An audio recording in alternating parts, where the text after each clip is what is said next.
할렐루야. 네, 오늘 수요 예배에 나오신 성도 여러분들을 사랑하고 축복합니다. 오늘은 미가서 4장 1절부터 5절까지의 말씀으로 하나님의 말씀으로 일상을 회복하는 그리스도인이라는 제목으로 은혜를 깨닫고자 합니다. 오늘 말씀은 굉장히 익숙해 하실 말씀이실 것 같습니다. 지난달 설교에서 저희가 이사야 2장 2절부터 4절까지의 말씀을 가지고 은혜를 나누었는데요. 오늘의 본문은 그 이사야의 말씀과 굉장히 비슷한, 거의 똑같은 말씀입니다. 어떻게 그럴 수 있을까 우리가 물을 수 있겠는데요. 시대적으로 보면 이사야와 미가는 같은 시기에 하나님의 말씀을 전했던 예언자였습니다. 이사야와 미가가 활동했던 시기는 주전 8세기 경인데요. 주전 8세기는 전쟁이 끊이지 않았던 시대였습니다. 지난번 이사야의 말씀을 살펴보았을 때 우리가 확인했었지만 유독 BC 8세기는 전쟁이 너무 많았던 시기였습니다. 그래서 시대적으로 굉장히 중요했던 탓에 8세기 경에 활동했었던 예언자들이 우리 성경에선 4명이나 등장을 하고 있죠. 이사야, 아모스, 호세아, 그리고 오늘의 본문의 주인공 미가까지 12권의 소예언서, 그리고 3권의 대예언서, 15명의 예언자 가운데 4명씩이나 이 시기에 예언을 했다는 것은 굉장히 파급력이 컸었고 하나님이 보시기에 굉장히 중요했던 시대였을 것이다 라고 우리는 생각해 볼 수 있습니다. 당시 아시리아라는 거대한 제국이 지중해 100번을 잡아서 정복 전쟁을 이어나갈 적에 남쪽으로 영토를 확장하기 시작을 합니다. 이때 팔레스타인 지역에 있던 여러 나라들이 아수르의 정복 전쟁에 대항하기 위해서 동맹을 맺게 되죠. 그 동맹이 바로 북이스라엘과 시리아 두 나라의 동맹이었습니다. 그런데 팔레스타인에 있는 작은 두 나라가 동맹을 맺어봤자 거대한 아수르 제국을 어떻게 이길 수 있었을까요?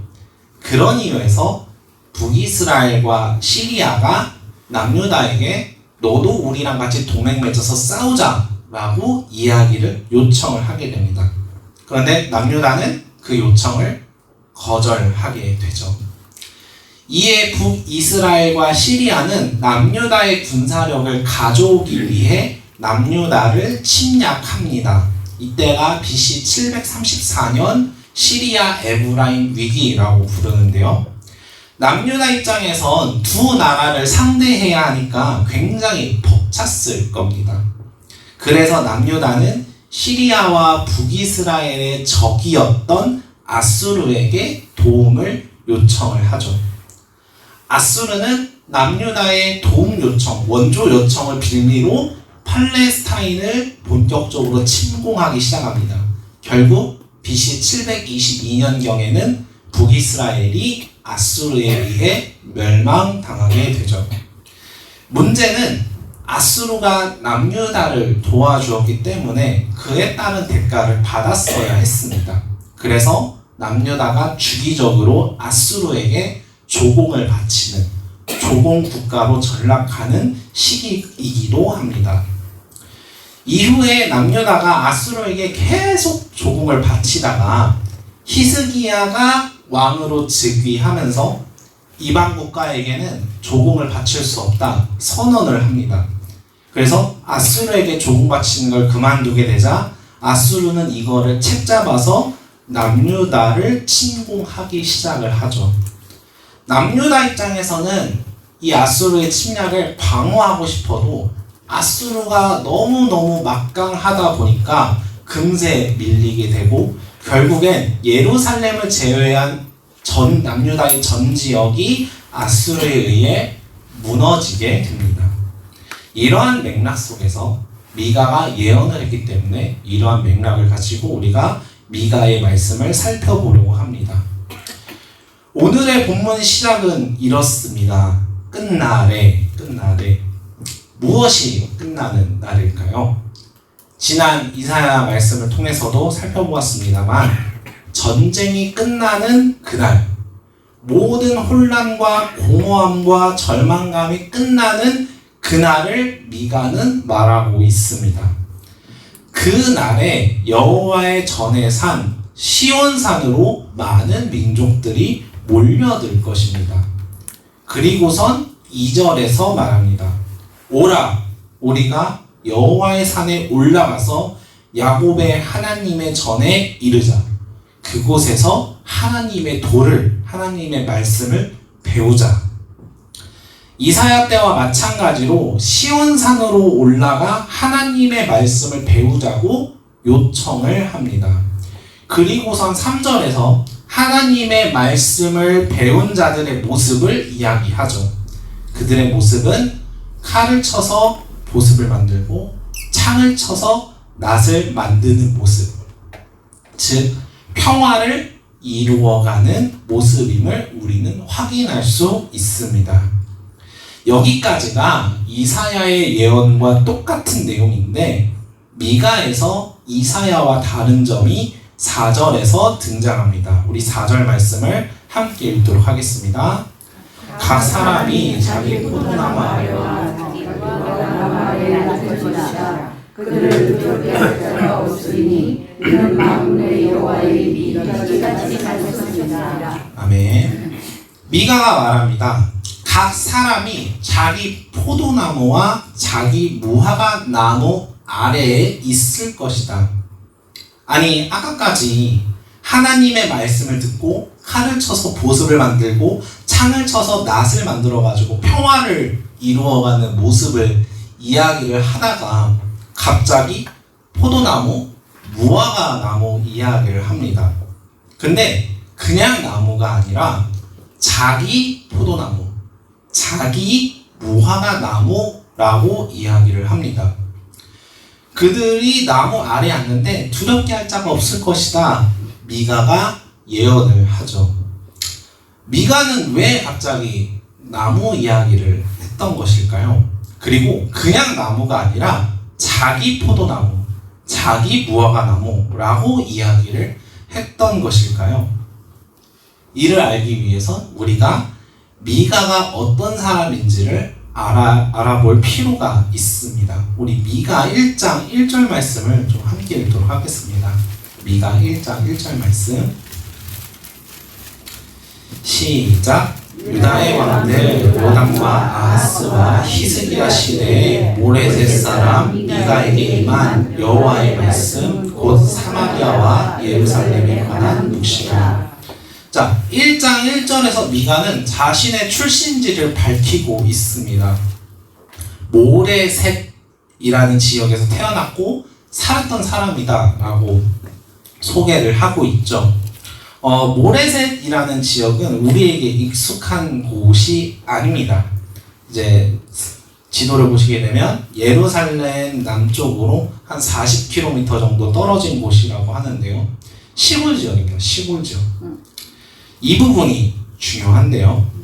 서두에서 말씀을 드렸지만 히스기야 시대에 아수르에게 조공바치는 걸 그만두자 아수르가 남유다를 침공해 들어오죠.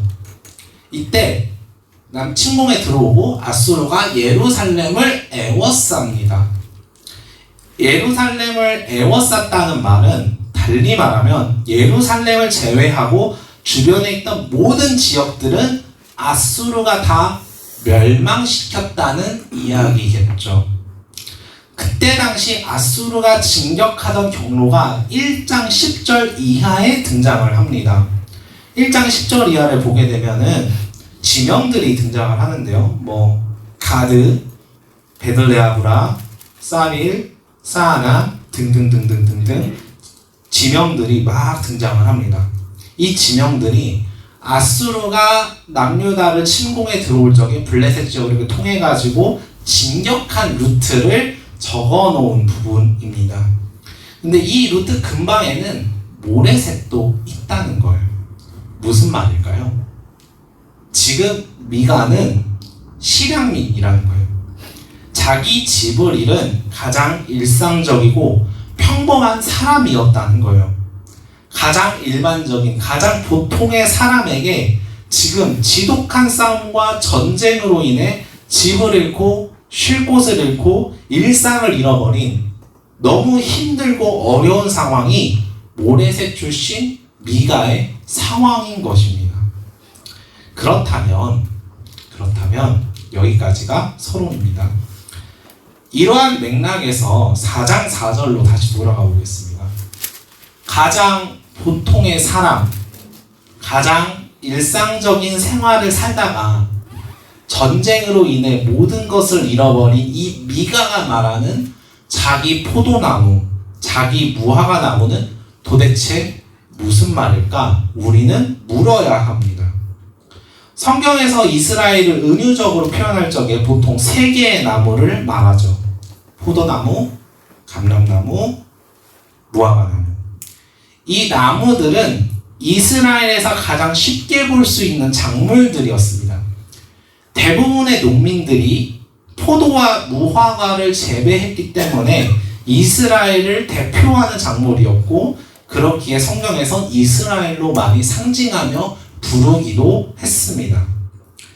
달리 말하면 자기 포도나무와 자기 무화과 나무에서 쉰다는 말은 미가와 같이 가장 일상적이고 평범했던 사람들이 잃어버렸던 평화를 다시 회복한다는 말이에요.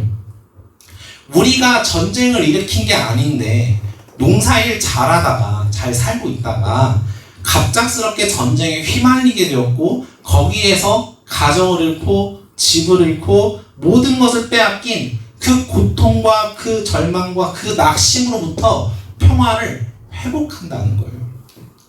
중요한 건 이 부분입니다. 그들을 두렵게 할 자가 없으리니 왜냐하면 만군의 여호와의 입이 이같이 말씀하셨기 때문이라. 평화의 회복, 일상의 회복은 하나님의 말씀 때문에 가능하다는 거예요.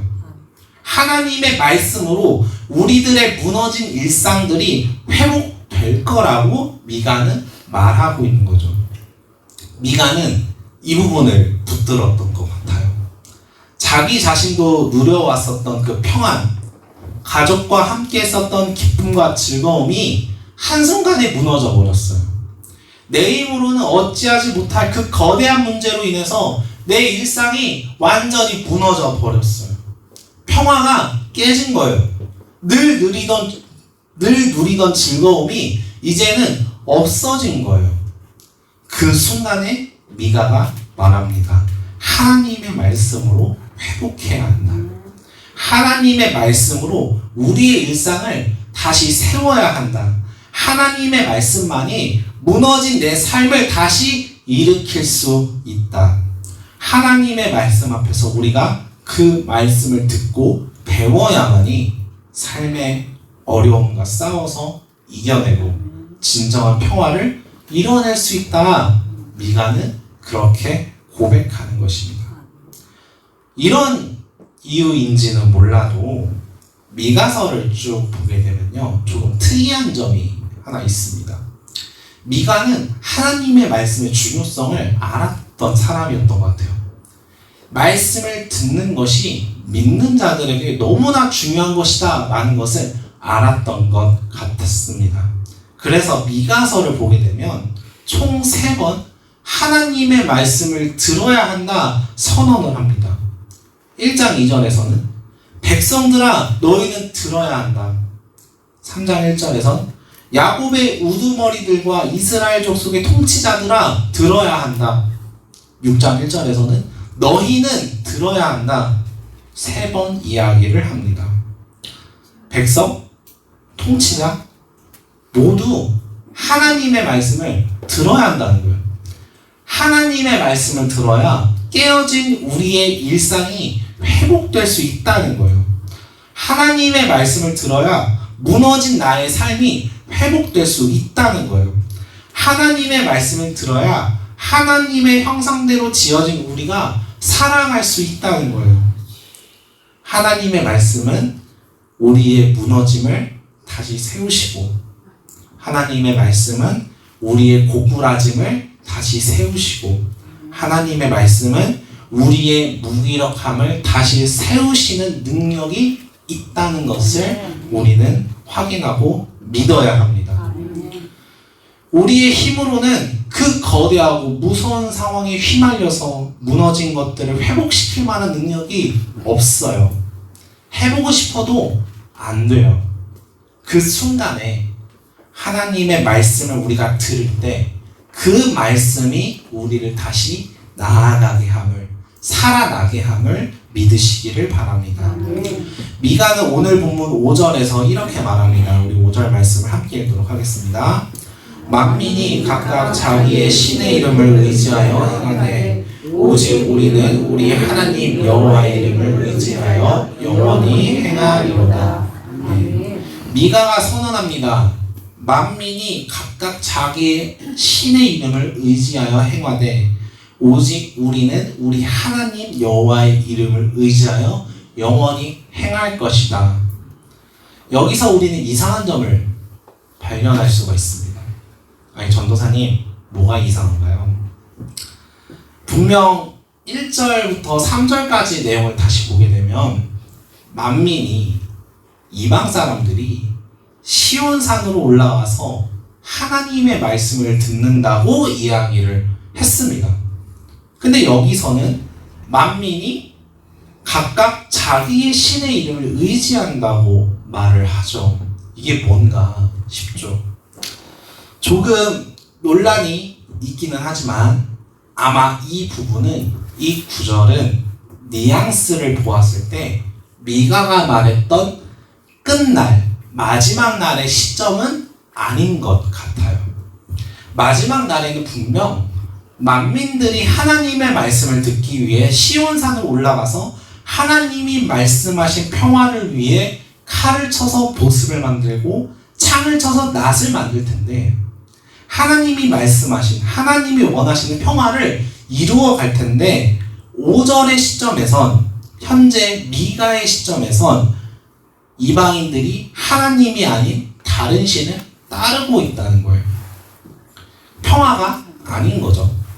그럼 뭔가 지금 5절 미가의 상황에선 이방인이, 아수르죠. 아수르가 예루살렘으로 오는 이유는 하나님의 말씀 배우기 위해서 온 게 아니죠. 뭐죠? 바로 예루살렘을 멸망시키기 위해서 왔다는 거예요.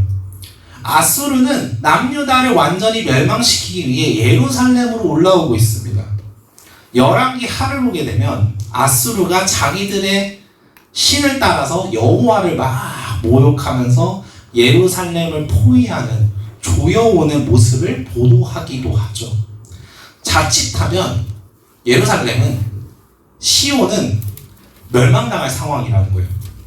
전쟁의 마지막 날의 운명이 평화가 아니라 멸망이 될 수도 있다는 거예요. 운명이 바뀔 수도 있다는 거예요. 이 5절을 읽으면서 우리가 같이 읽어야 할 말씀이 있습니다. 미가는 아마 의도적으로 4장의 말씀 바로 앞에 이런 말씀을 예언했던 것 같아요. 3장 12절 말씀을 함께 읽도록 하겠습니다. 시작. 이러므로 너희로 말미암아 시온은 갈아엎은 밭이 되고 예루살렘은 무더기가 되고 성전에 사는 수풀의 높은 곳이 되리라. 미가는 3장 마지막 절에서 시온산의 멸망을 예언합니다.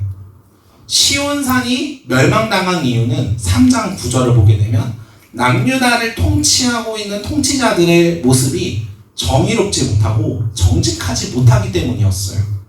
하나님이 보시기에 악한 모습으로 남유다를 통치하고 있었기 때문에 하나님은 아수르를 통해 징계를 내리시는 거죠. 이런 맥락에서 3장 12절과 4장 1절의 대조는 시온산, 예루살렘이 멸망하는 운명과 평화를 이루어가는 운명은, 대조는 우연이 아닙니다. 예루살렘이 멸망하는 운명과 예루살렘으로부터 평화가 회복되는 일상이 회복되는 운명은 미가는 이 두 개의 운명을 지금 제시하고 있는 거예요. 대조하고 있는 거예요. 전쟁이 끝나는 그 날이 어떤 날이냐에 따라서 나라의 운명이 다르다는 거예요. 달렸다는 거예요. 하나님의 징계 앞에서 그 날이 평화의 날이 될 수도 있지만 그 날이 무더기가 되고 수풀만 자라는 폐허가 되어버리는 그런 운명이 될 수도 있다는 거예요. 그렇다면 이 두 개의 운명에서 그 운명을 가르는 것이 그 기준이 뭐냐는 거죠. 미가에서 강조하는 내용이죠. 하나님의 말씀을 듣는 것이다. 우리는 생각해 볼 수 있습니다. 하나님의 말씀을 듣고 그 징계 앞에서 내가 회개하느냐 아니면 무시하느냐. 말씀을 듣는 모습에 따라서 그 날의 운명이 결정된다는 거예요. 그럼 예루살렘의 운명은 어떻게 되었을까요? 이 미가서의 말씀과 관련돼서 예레미야서에서 이런 이야기를 합니다. 말씀 같이 읽어보도록 하겠습니다. 시작. 유다의 왕 히스기야 시대에 모레셋 사람 미가가 유다의 모든 백성에게 예언하여 이르되 만군의 여호와께서 이와 같이 말씀하셨느니라. 시온은 밭같이 경작지가 될 것이며 예루살렘은 돌무더기가 되며 이 성전에 사는 산당의 숲과 같이 되리라 하였으나 유다의 왕 히스기야와 모든 유다가 그를 죽였느냐. 히스기야가 여호와를 두려워하여 여호와께 간구하매 여호와께서 그들에게 선언한 재앙에 대하여 뜻을 돌이키지 아니하셨느냐. 아멘. 히스기야는 이 미가의 예언 3장 12절의 예언을 듣고 회개했던 거예요. 하나님께로 방향을 틀었던 거예요. 하나님의 말씀을 들었기에 예루살렘은 아수르의 침공을 막아내고 하나님은 아수르를 쫓아내십니다. 전쟁의 마지막 날, 그 날이 폐허로 되는 운명이 아니라 평화를 회복하는 운명, 일상이 회복되는 운명으로 바뀐 거예요. 하나님의 말씀을 들었을 때 남유다의 운명은 일상의 회복으로 돌아갈 수가 있었습니다. 사랑하는 성도 여러분, 평범한 삶을 지속해오다가 갑작스럽게 너무나 거대한 문제를 우리는 마주할 수 있습니다. 그 거대한 문제로 인해서 우리의 일상이 파괴되고 우리의 평범한 삶이 무너지는 순간들이 있을 수 있습니다.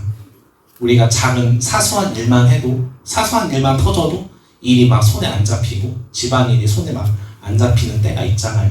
근데 그것보다 더 큰 문제가 우리에게 찾아왔을 때 그냥 다 무너지진 않나요? 혹시나 그런 문제들로 마음 한켠이 두렵거나 답답하거나 막막한 성도분들이 계실까요? 미가의 말씀을 통해 우리가 깨달아야 할 것이 있다면 우리의 일상을 무너뜨린 그 거대한 문제를 해결하기 위해 이런 일도 해보고 저런 일도 해보면서 때론 사람을 의지해보기도 하고 내가 할 수 있는 모든 범위에서 안간힘을 써보았을 것입니다. 그러나 그 결과는 일상의 회복은커녕 더 악화되는 순간들이 있지는 않았을까 생각을 해봅니다. 우리는 그 거대한 문제를 보면서 더욱 겁을 먹고 공포에 떨고 두려워하고 마음으로 막 울기도 하며 한숨 푹 내쉬는 그런 순간들도 있었을 거예요.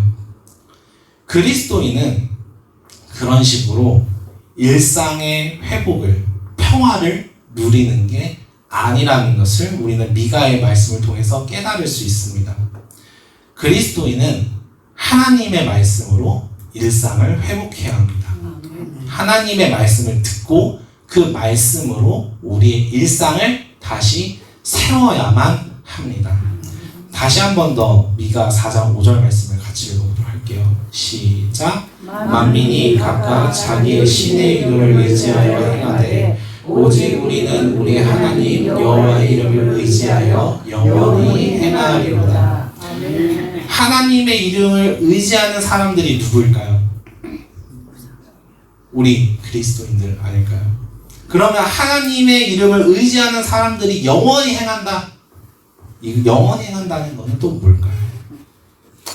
무너진 일상을 하나님의 말씀으로 회복하려고 영원히 행하는 것. 내가 하나님의 말씀을 듣겠다고 영원히 행하는 것. 거대한 문제를 두고 포기하지 않고 주저하지 않고 내 힘이 아닌 하나님의 말씀으로 문제와 맞서 싸우겠다고 결단하고 영원히 행하는 것. 하나님의 이름을 의지하는 사람들은 하나님의 말씀을 듣겠다는 자들이고, 하나님의 말씀을 듣는 자들은 전쟁 같은 상황에서도 내가 가지고 있던 모든 것들이 사라져서 막막하고 낙심할 법한 그런 상황에서도 하나님이 그리 말씀하셨으니 나는 두려워하지 않겠습니다. 하나님이 그렇게 말씀하셨으니 바르게 서겠습니다. 하나님이 그리 말씀하셨으니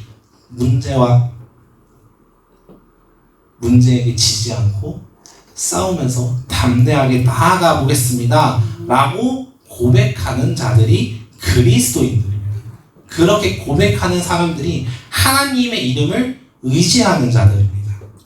그런 믿음의 고백이 이 고난주간 가운데 하나님의 말씀으로 우리가 더욱더 채워지고 세워져서 하나님의 말씀으로 우리들의 일상을 회복시켜가는 저와 여러분들이 되시기를 주님의 이름으로 축복합니다.